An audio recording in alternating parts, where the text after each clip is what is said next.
Buenas tardes, mi nombre es Marlene Santos González y estoy adscrita a la jurisdicción sanitaria Cuautitlán.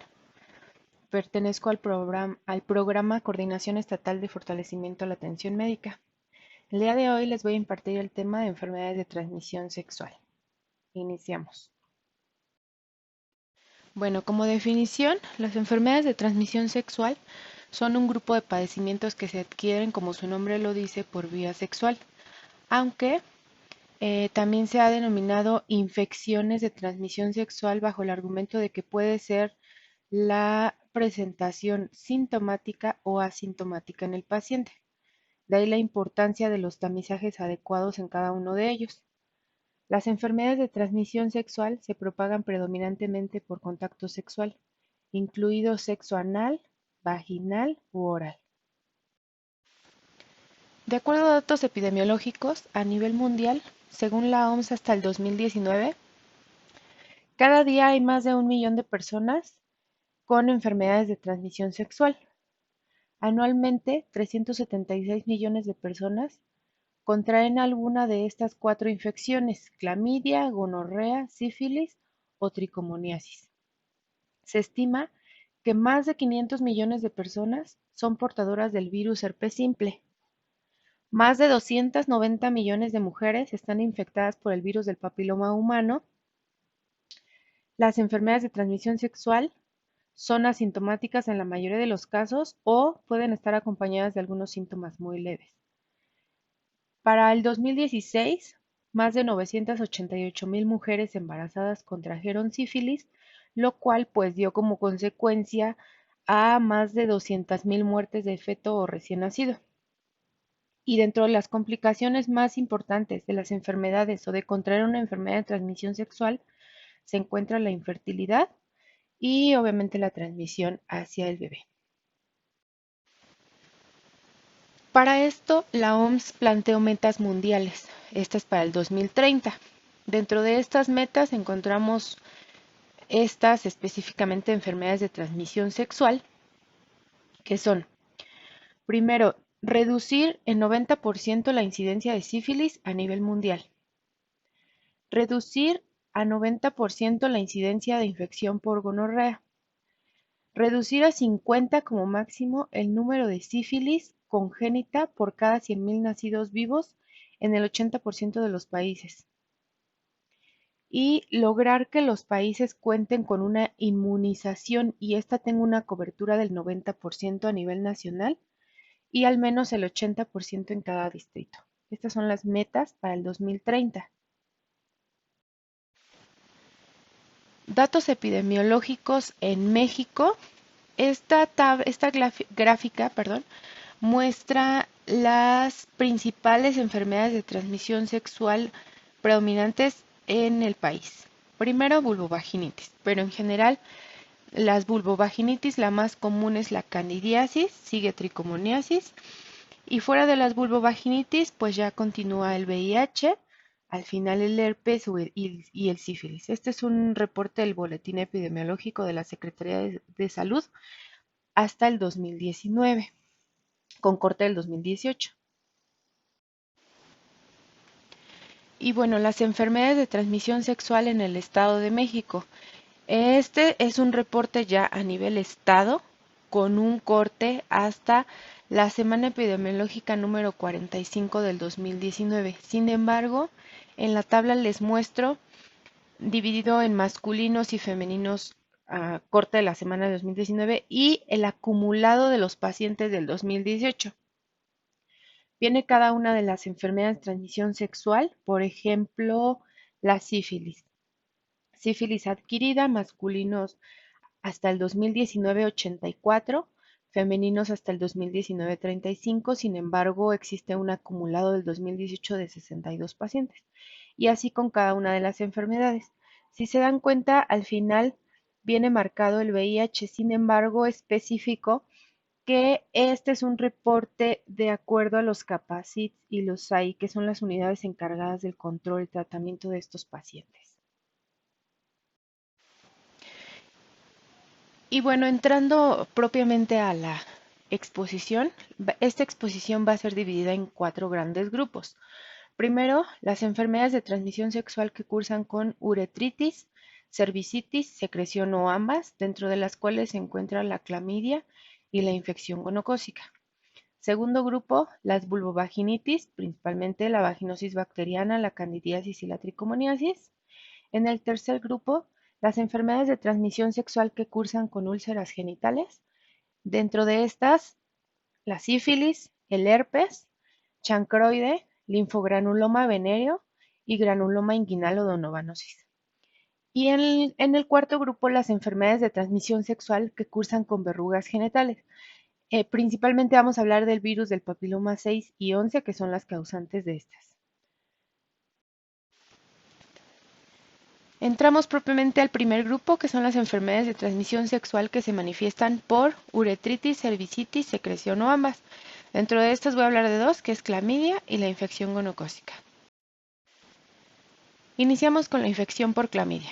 La infección por clamidia, el agente causal es Clamidia trachomatis. Dentro de las manifestaciones clínicas las vamos a dividir en hombres y mujeres. Las manifestaciones de los varones, el paciente puede cursar con uretritis, epididimitis, proctitis o la triada clásica que es el síndrome de Reuter, que es una uretritis, una conjuntivitis y un exantema cutáneo. Las mujeres pueden ser asintomáticas o pueden presentar un famoso spotting, que es el sangrado intermenstrual, o una secreción vaginal, a veces desapercibida o a veces purulenta. Sin embargo, cuando la secreción es purulenta, intencionadamente tenemos que buscar Neisseria gonorrhea. Y pues también pueden cursar con disuria. El diagnóstico para detectar clamidia principalmente es por cultivo.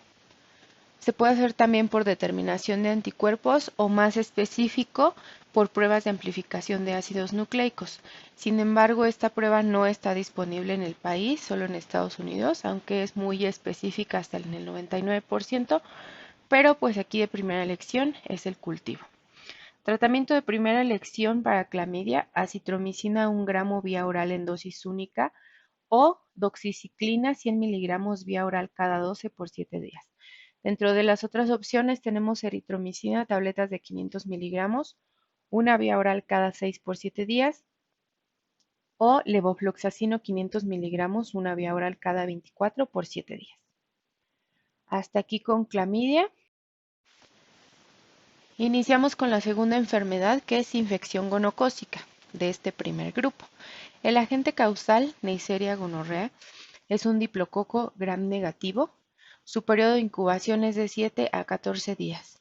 Asimismo, las manifestaciones clínicas, si se dan cuenta, estas son muy secretoras.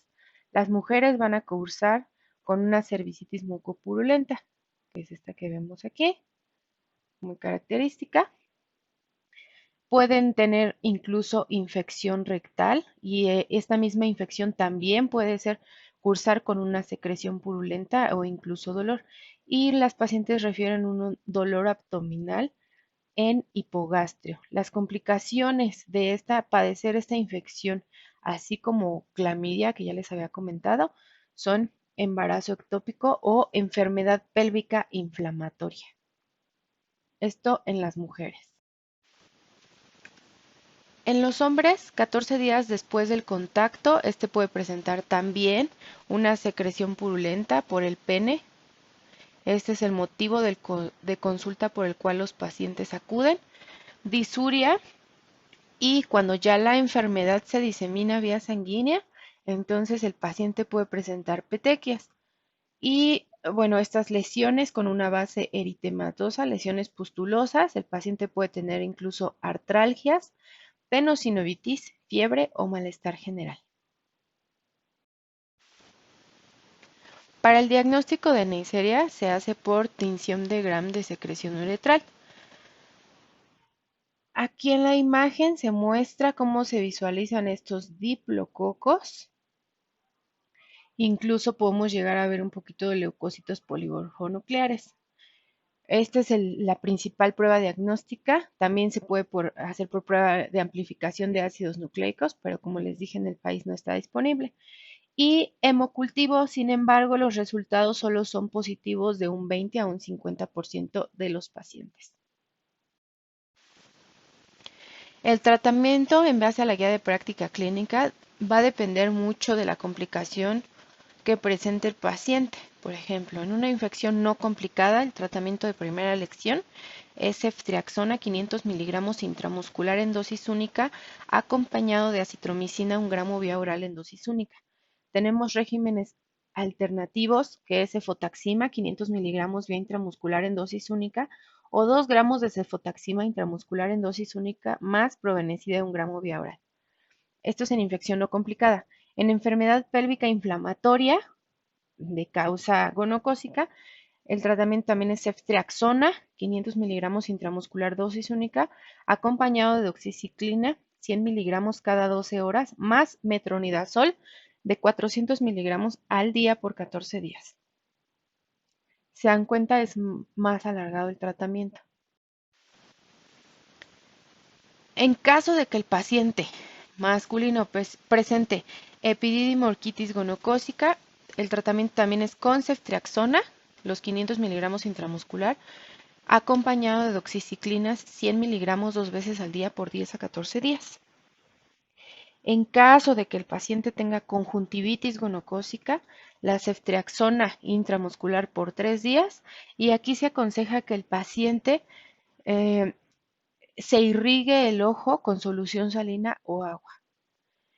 En caso de presentar alergia a la penicilina o cefalosporina, el tratamiento de elección es espectinomicina de 2 gramos por vía intramuscular por 3 días o acitromicina de 2 gramos vía oral más doxiciclina 100 miligramos 2 veces al día durante una semana. En caso de presentar ya una infección gonocócica diseminada, obviamente el tratamiento ya es más prolongado. Se debe de administrar por lo menos 7 días. La administración debe ser intramuscular o intravenosa y tenemos estas opciones: ceftriaxona 1 gramo, cefotaxima 1 gramo o ciprofloxacino 500 miligramos o espectinomicina de 2 gramos. Sin embargo, se hace una valoración del paciente 24 o 48 horas. Si presenta mejoría, podemos cortar el tratamiento en el día en el que nos encontremos y cambiarlo a vía oral. Para esto tenemos estas tres opciones: cefixima 400 miligramos vía oral 2 veces al día o ciprofloxacino tabletas de 500 miligramos vía oral cada 12 u ofloxacino 400 miligramos vía oral cada 12 horas. Esto ya es con diseminada. En caso de que la paciente sea una embarazada o se encuentre en lactancia, el tratamiento, se dan cuenta, es como la no complicada: ceftriaxona de 500 miligramos intramuscular con acitromicina 1 gramo vía oral en dosis única o espectinomicina de 2 gramos intramuscular en dosis única con acitromicina 1 gramo en dosis única. Y en caso de presentar infección faríngea, ceftriaxona de 500 miligramos en dosis única con acitromicina 1 gramo vía oral en dosis única. Bueno, aquí concluimos el primer grupo, iniciamos con el segundo, que son infecciones que causan vulvovaginitis. Les voy a hablar de tres específicamente, que es la vaginosis bacteriana, la candidiasis vaginal y la tricomoniasis. Antes de entrar a este tema de las vulvovaginitis, tenemos que recordar algunos aspectos importantes. Primero, el pH vaginal normal es de 3.8 a 4.5. Las pacientes que se encuentran o que están en menarca o en menopausia, el pH vaginal va a ser diferente y este va a estar de 6 a 7. Las secreciones alcalinas del cuello antes y después de la menstruación, al igual que el semen, que es alcalino, va a reducir esta acidez, este pH normal, y entonces la paciente está predispuesta a presentar infecciones. Y las terminaciones nerviosas de la vagina son limitadas, por lo que la paciente suele manifestar síntomas, ya que la inflamación o la irritación es muy importante y abarca vulva o vagina. Ahora sí, entramos a la primera vulvovaginitis, que es la vaginosis bacteriana. El agente causal es Gardnerella vaginalis Y aquí los aspectos importantes o las características es que va a tener un flujo gris-blanco muy líquido. La paciente no se va a quejar tanto de prurito ni de ardor. El pH va a ser mayor a 4.5. Y cabe mencionar que en estas tres enfermedades que vamos a tratar, el diagnóstico se hace por el Papa Nicolau. En el frotis, por ejemplo, de la vaginosis bacteriana, vamos a encontrar células clave. Ahora, el diagnóstico, hay ciertos criterios, sin embargo, con el hecho de que en el Papa Nicolau no los reporten, pues ya es un diagnóstico, ¿no? Pero el diagnóstico también se dieron criterios de Amsel. Él dice, necesitamos 3 de estos 4 para hacer el diagnóstico. Primero, una secreción vaginal líquida homogénea, gris blanquecina. Segundo, presentar más del 20% de células clave en el frotis. Tercero, un resultado positivo en las pruebas de amina, que es un olor muy característico el que presentan en el flujo estas pacientes. Algunos autores lo relacionan como un olor parecido al olor a pescado. Y cuarto, un pH vaginal mayor a 4.5. Necesitamos 3 de estos 4 para hacer el diagnóstico. El tratamiento, primera elección, metronidazol 500 miligramos vía oral cada 12 horas por 7 días. Alternativas, tenemos presentación en gel del metronidazol de 0.75%, se aplica al día por 5 días vía vaginal, o clindamicina en crema vaginal al 2%, igual por las noches durante 7 días. Segunda enfermedad, candidiasis vaginal, el agente causal Candida albicans. Las características, aquí el flujo ya es más grumoso, ya no es tan líquido, es muy grumoso. La paciente se queja bastante del ardor y del prurito que presenta. El pH va a ser menor a 4.5 y en el frotis vamos a visualizar levaduras o pseudohifas. El diagnóstico, pues como les comenté, la paciente acude por mucho prurito y ardor, entonces vamos a encontrar a la exploración eritema y edema vulvar, muy marcado. También, como les comenté, la presencia de levaduras o pseudohifas en el frotis y nada más. El tratamiento para una infección no complicada, nistatina en tabletas vaginales de 100.000 unidades, se aplica una diaria vía vaginal por 14 días. En caso de que la paciente ya presente una infección muy complicada, se puede administrar fluconazol en cápsulas de 150 miligramos, una cápsula en los días 1 y 3. Aquí es muy importante resaltar algo. La candidiasis vaginal, se habla que hay factores de riesgo que no necesariamente necesita ser de transmisión sexual. Hay ciertos factores que alteran por sí solos el ecosistema vulvovaginal normal y entonces al alterar este ecosistema se deprime la respuesta inmune y hace que entonces predomine la cándida y se venga esta infección. Entonces no necesariamente tiene que ser de transmisión sexual. Existen estos factores de riesgo. Los comprobados son utilizar antibióticos de amplio espectro, que obviamente barren con todo el ecosistema normal de la vagina. Segundo, la gestación. Tercero, anticonceptivos orales de alto contenido con estrógenos. Y cuarto, la diabetes mellitus. ¿Por qué la diabetes? Porque la glucosa está tan aumentada que condiciona a este crecimiento de esta cándida y entonces viene la infección. Comprobados esos 4, en estudio o poco respaldados, el uso de esponjas, de dispositivos intrauterinos, diafragmas o condones, el sexo orogenital y las duchas vaginales. Tercera enfermedad que causa vulvovaginitis, tricomoniasis, el agente causal Tricomona vaginalis, que es un protozoario flagelado. El periodo de incubación es de 3 a 28 días. También manifestaciones clínicas. Los hombres suelen ser asintomáticos hasta en el 77% de los casos, sin embargo, el resto pues puede cursar con una uretritis.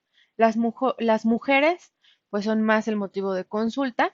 Estas presentan una secreción líquida y fétida en el 70% de los casos. Esta secreción es, como lo vemos aquí en la imagen, espumosa. La paciente refiere mucha irritación vulvar, no tan marcada como en la candidiasis, pero también hay irritación. Y nosotros a la exploración o al hacer el Papa Nicolau y revisar este cervix vamos a encontrar el signo característico, que es el signo en fresa, que es un cervix con hemorragias puntiformes. También puede presentar dispareunia, que es muy característico, el dolor al tener relaciones sexuales. El diagnóstico, pues mediante cultivo de la secreción del Papá Nicolau, sin embargo, también se puede hacer bajo la observación al microscopio. Sin embargo, esta tiene que ser inmediata para ver el movimiento de este protozoario. Su sensibilidad es del 60 al 70%, precisamente porque tiene que ser inmediata. El tratamiento de primera elección, metronidazol, tabletas de 500 miligramos vía oral, se administra en dosis única 2 gramos vía oral.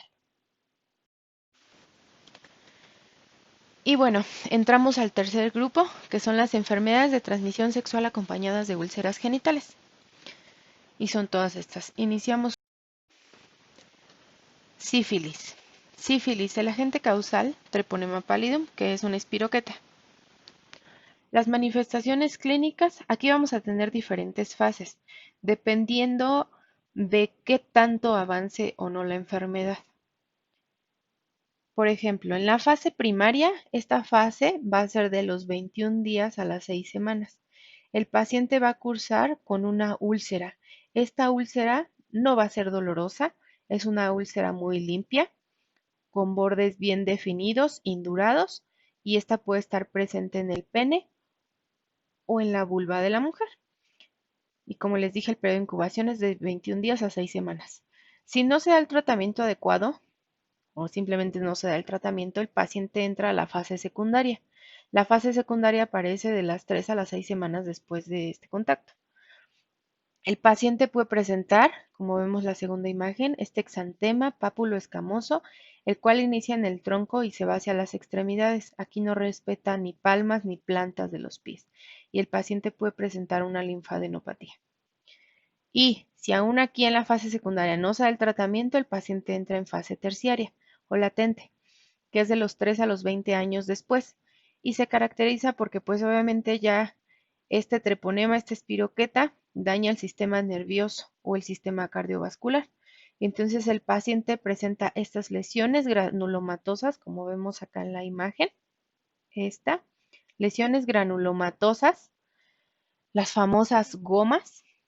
El paciente puede tener meningitis, demencia, algunas neuropatías como es el tabes dorsal, que es decir, este treponema causa una lesión en las terminaciones nerviosas y específicamente el paciente refiere dolor en las extremidades inferiores. Y pues también puede haber aneurismas torácicos por el daño al aparato cardiovascular. El diagnóstico para la sífilis, primero, para detección directa o el raspado de las lesiones primarias o secundarias se puede hacer por campo oscuro, que es la visualización. Segunda prueba, por pruebas serológicas de anticuerpos no treponémicos. Aquí se hace por detección de inmunoglobulinas G y M, por BDRL o RPR, y esta es positiva 6 semanas después del contacto y 1 a 4 semanas después de la aparición del chancro. El BDRL se utiliza en líquido cefalorraquídeo. Y bueno, el RPR es una variación del BDRL. Y tercera prueba, que son las pruebas serológicas de anticuerpos antitreponémicos. Aquí se utiliza el Western blot o el ELISA, y estos nada más son confirmatorios del BDRL. Aquí agregamos un poquito de sífilis congénita para que vean un poquito sobre las complicaciones y lo metí precisamente por una de las metas que hay para el 2030. La sífilis congénita, igual enfermedad infectocontagiosa causada por el treponema, que quedamos que era una espiroqueta, y bueno, este puede ser adquirido vía transplacentaria o a través del canal del parto, de vía vertical. Se divide o se clasifica en dos, en sífilis reciente, sífilis congénita reciente, que es de los 0 a los 2 años, o sífilis congénita tardía, que es después de los 2 años. De acuerdo a la clasificación, pues va a presentar, de acuerdo a la clasificación, va a presentar este cuadro clínico. En sífilis temprana, como lo vemos aquí en las imágenes, ¿ok? que es la primera aquí arriba. El paciente puede presentar exantema, osteocondritis, hidrops no inmune, trombocitopenia, hemólisis, afección ocular o neurológica, rinitis hemorrágica. Eso es en sífilis temprana. En sífilis tardía, después de los 2 años, aquí tenemos la facie sifilítica, que es esta de aquí abajo, en el cual presentamos un frontal prominente, una deformidad nasal en silla de montar, un maxilar corto, que es aquí, maxilar corto, y da muy característico esta facie. El paciente puede presentar dientes de Hutchinson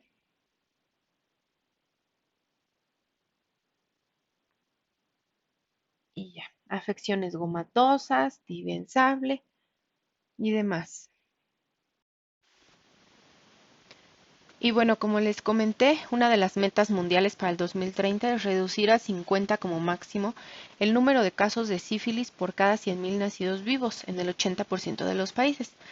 Para nuestro país tenemos metas intermedias para el 2020 y hasta este momento se reporta que ya el 70% de los países han realizado pruebas de detección de VIH o sífilis en al menos el 95% de las mujeres embarazadas, obviamente bajo su consentimiento informado. Y el 90% de las embarazadas infectadas por el VIH ya reciben un tratamiento eficaz. El 95% de las embarazadas seropositivas para sífilis son tratadas con al menos una dosis de benzatina, benzilpenicilina por vía intramuscular u otra terapia eficaz. Ese es el avance que va hasta, bueno, la meta intermedia del 2020. El seguimiento de estos pacientes, cuando cuentan con sífilis primaria o secundaria, se deben de hacer pruebas serológicas a los 3, 6 y 12 meses. Pero si aún la paciente, además de la sífilis, tiene coinfección con VIH, el seguimiento serológico se tiene que hacer a los 3, 6, una prueba intermedia a los 9, 12 y 24 meses. Y a esto se tiene que incluir BDRL en líquido cefalorraquídeo al inicio y al año del tratamiento. El tratamiento para sífilis primaria y secundaria es a base de penicilina. Penicilina G benzatínica 2.4 millones de unidades intramuscular en una sola dosis. Otras opciones, doxiciclina 100 miligramos vía oral cada 12 por 14 días y tetraciclinas 500 miligramos vía oral cada 6 por 14 días. En sífilis terciaria también la penicilina, pero ya se tiene que aplicar cada semana y por 3 semanas consecutivas.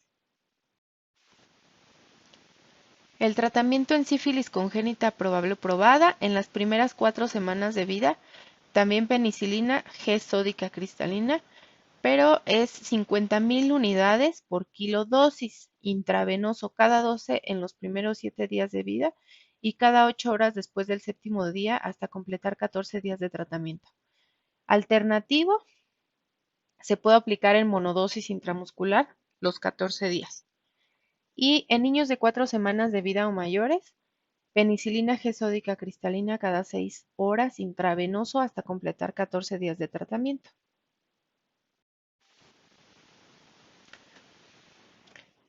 Siguiente enfermedad, herpes simple. El agente causal es el herpes simple tipo 2.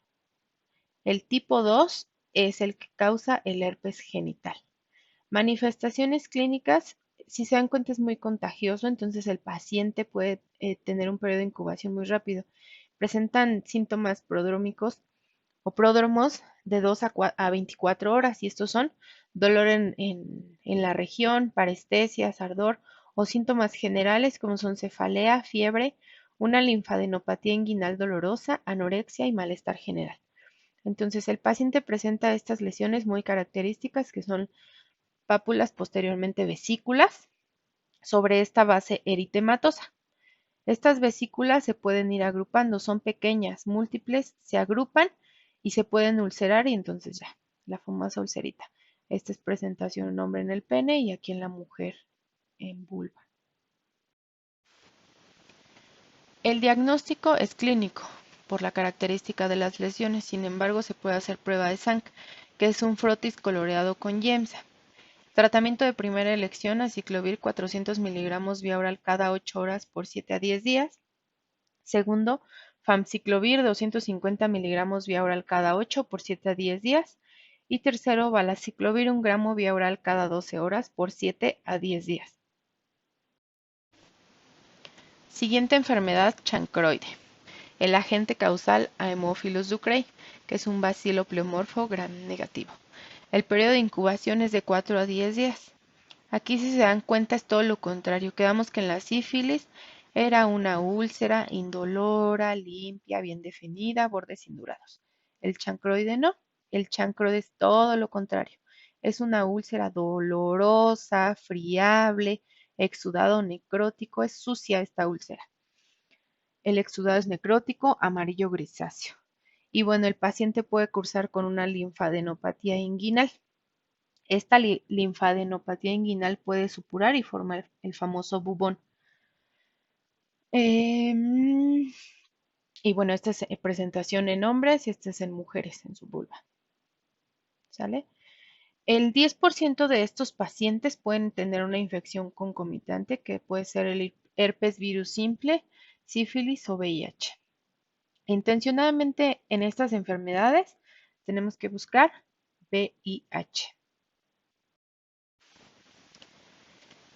El diagnóstico clínico, sin embargo, tenemos que excluir las otras enfermedades, como les dije, principalmente VIH, aunque también puede ir acompañar sífilis o el herpes virus. El tratamiento de primera elección es acitromicina 1 gramo vía oral en dosis única y ceftriaxona 500 miligramos intramuscular en dosis única. Alternativas, ciprofloxacino 500 miligramos vía oral cada 12 por 3 días y eritromicina 500 miligramos vía oral cada 6 por 7 días. Siguiente enfermedad, muy rara, linfogranuloma venéreo. Su incidencia es de 0.2 por cada 100.000 habitantes. El agente causal, Chlamydia trachomatis L1, L2 y L3 específicamente. Y el periodo de incubación es de 5 a 7 días. Aquí las manifestaciones clínicas tiene síntomas sistémicos muy leves, como son fiebre, artralgias y meningoencefalitis, ya muy grave. Y bueno, el paciente presenta un chancro. Este chancro es un chancro primario indoloro. También puede tener una linfadenopatía inguinal, pero esta es unilateral. La piel se torna de una coloración violácea o púrpura, no muy marcada aquí en la imagen. Y bueno, también es muy característico que los pacientes que tienen linfogranuloma venéreo también se acompañan de complicaciones rectales. Estos pueden tener úlceras rectales. Una vez que cicatriza esta linfadenopatía, porque a veces llegan a supura, cicatriza y origina una cicatrización lineal, como la de esta imagen. Es muy característico y se conoce como el signo del surco. El diagnóstico es clínico. El tratamiento de primera elección es doxiciclina, 100 miligramos vía oral cada 12 horas por 21 días. Segunda elección, eritromicina, 500 miligramos vía oral cada 6 por 21 días. Y es muy importante, como quedamos que tiene una linfadenopatía supurativa o incluso tiene úlceras rectales, es muy importante hacer el drenaje de estas lesiones, ya que una de las complicaciones es que el paciente curse con fístulas. Y bueno, última enfermedad de este grupo es el granuloma inguinal o donovanosis. El agente causal es Klebsiella granulomatis. Es una bacteria gram negativa. Aquí es muy característica, bueno, el periodo de incubación es de 2 semanas a 6 meses y es muy característico que estas lesiones son muy vascularizadas, sangran con facilidad. Presentan unas úlceras indoloras, pero muy sangrantes. Puede tener nódulos subcutáneos en pene o en región labiovulvar. El diagnóstico es clínico, sin embargo, se puede hacer una biopsia de las lesiones y ahí podemos encontrar los cuerpos de Donovan. esto por tinción de Yemsia o de Wright. El tratamiento, doxiciclina 100 miligramos vía oral cada 12 horas por 21 días o hasta que las lesiones cicatricen por completo. Aquí sí podemos dar más, prolongar este tratamiento, ya que como les comenté son muy vascularizadas, sangran con facilidad. Y otra alternativa, acitromicina 1 gramo vía oral cada semana por 3 semanas hasta que las lesiones cicatricen por completo. El seguimiento de estos pacientes, una vez que se inicia el tratamiento, debe de presentar mejoría a los 7 días. De no presentarse, debemos de considerar estos puntos. Primero, que el diagnóstico que nosotros realizamos sea el correcto. Segundo, que no tenga coinfección con alguna otra enfermedad de transmisión sexual, como les comenté, sífilis o herpes virus. Tercero, infección por VIH, que es muy importante. Ante estas enfermedades de transmisión sexual se debe descartar VIH. Y cuarto, el uso inadecuado del tratamiento por parte del paciente. A veces lo suspenden o no lo toman como deberían. Y bueno, hemos entrado al cuarto y último grupo, que son las enfermedades de transmisión sexual que cursan con verrugas genitales. Antes de entrar a, este punto o a esta última parte, tenemos que saber que el virus del papiloma humano existen por lo menos 100 tipos de este virus del papiloma humano y más de 40 infectan las superficies mucosas. También es importante saber que tenemos dos tipos principales, de alto riesgo o de bajo riesgo. Dentro de lo de alto riesgo se clasifican así porque son oncogénicos o son asociados a cáncer, y los de bajo riesgo pues no oncogénicos. Y aquí están los tipos más comunes. Si se dan cuenta, dentro del alto riesgo tenemos al 16 y al 18, que son los más, ahorita más, o los asociados al cáncer cervicouterino, y dentro de los de bajo riesgo, pues tenemos al 6 y al 11, que son los que causan verrugas genitales. Para fines de estudio de esta presentación, y específicamente para hablar de verrugas genitales, nos vamos a hablar del virus del papiloma humano 6 y 11, que son los agentes causales de las verrugas genitales. El periodo de incubación es de 1 a 8 meses. Las manifestaciones clínicas presentan pápulas de color carne, que son una proyección, algunos autores lo refieren similar a una coliflor. Una vez que estas proyecciones se unen, forman los famosos condilomas acuminados. El paciente refiere demasiado prurito, comezón, y raramente son dolorosas. El diagnóstico, como son lesiones muy características, pues es clínico. El tratamiento,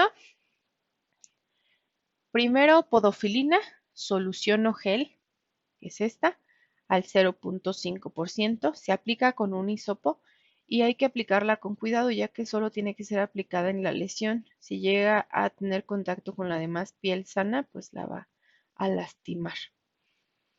Se aplica cada 3 días con 4 días de descanso hasta completar 4 ciclos. El imiquimod crema, este sí lo podemos dar al paciente. Crema al 5%, se le indica al paciente que se le aplique antes de acostarse o bueno, al acostarse 3 veces por semana. Se lo deja toda la noche y al despertar tiene que lavar adecuadamente la zona hasta retirarlo completamente. Esto durante 16 semanas. Y bueno, en México o en sí el mundo ha aprobado estas vacunas como prevención. Y tenemos estos 3 tipos. Es muy importante conocerlas. ¿Por qué? Porque a veces los pacientes nos preguntan, oiga, si le apliqué esta vacuna, ¿ya la va a proteger contra este cáncer o ya la va a proteger contra verrugas? No, no todas, ¿sale? Entonces hay que saber que existe Gardasil 4, Gardasil 9 y Cervarix. ¿Por qué 4 y 9? Porque es el número contra el número de virus de papiloma humano contra el que me va a proteger. Por ejemplo, Gardasil 4 es cuadrivalente, es decir, me va a proteger contra 4 tipos de virus del papiloma humano. El 6, 11, 16 y 18. Entonces, me va a prevenir contra cáncer cervicouterino por el 16 y 18, y contra verrugas genitales por el 6 y 11, y algunos otros tipos de cánceres como vaginal, vulvar y anal. Gardasil 9 es nonavalente, me protege contra virus del papiloma humano 6, 11, 16, 18, 31, 33, 45, 52 y 58.